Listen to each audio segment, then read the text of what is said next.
Imagine being a photographer with an insatiable appetite for more megapixels, more features, and more creative control.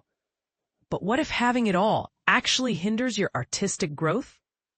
This is a paradox that many creatives face, and it's one that I've personally struggled with, until I discovered the liberating power of limitations, that is.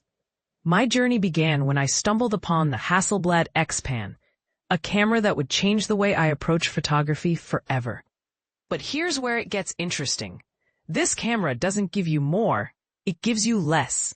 And that's what makes it so powerful. With the XPan, you're limited to a single lens, a unique 65:24 aspect ratio, and a mere 20 frames per roll. It's a far cry from the versatility of modern digital cameras, but it's precisely this constraint that forces you to think differently. You see, when you're not bogged down by endless options, you're free to focus on what really matters, the art of photography itself. The XPan is a camera that demands patience, intention, and creativity. It's not about spraying and praying. It's about carefully crafting each shot, considering every element, and waiting for the perfect moment to click the shutter. And when you do, the results are nothing short of breathtaking. The XPan's panoramic format is not just about capturing wide landscapes. It's about telling stories, evoking emotions, and creating a sense of immersion. It's an invitation to experiment, to push boundaries, and to see the world from a fresh perspective. But what really sets the XPan apart is its ability to make you slow down and appreciate the process.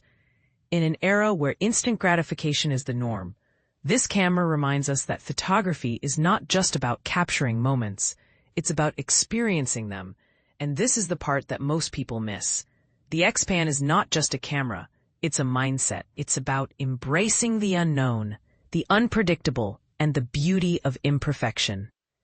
It's about recognizing that limitations are not weaknesses, but strengths. Of course, there are those who might argue that the XPan is a relic of the past, a cumbersome and expensive camera that's been surpassed by modern technology. But I'd counter that its quirks and constraints are precisely what make it so charming. The XPan is not a camera for every day. It's a camera for when you want to create something truly special. It's a reminder that photography is not just about technical proficiency. It's about vision, creativity, and heart. And this is where the controversy begins. In an age where AI-generated images are becoming increasingly sophisticated, do we still need cameras like the XPan? Will film photography become a relic of the past, a nostalgic reminder of a bygone era? Or will it continue to thrive as a unique and authentic way to capture the world around us? Sam Altman, for one, believes that photos as we know them will soon cease to exist, replaced by AI-generated visual memories. But I'd argue that it's precisely the imperfections, the unpredictability, and the human touch that make film photography so timeless. So I'll ask you, do you think that cameras like the XPan still have a place in the world of photography? Do you believe that limitations can be a catalyst for creativity, or do you think that they hinder the artistic process? Let's discuss in the comments. As for me, I'll continue to shoot with my XPan, embracing its constraints and celebrating its unique charm. Because in the end, it's not about the camera, it's about the art, the process, and the journey. You can find more of my photography, including my work with the XPan, on my website, https://filmreasons.com, or on my Instagram, instagram.com/Tom Kluyver.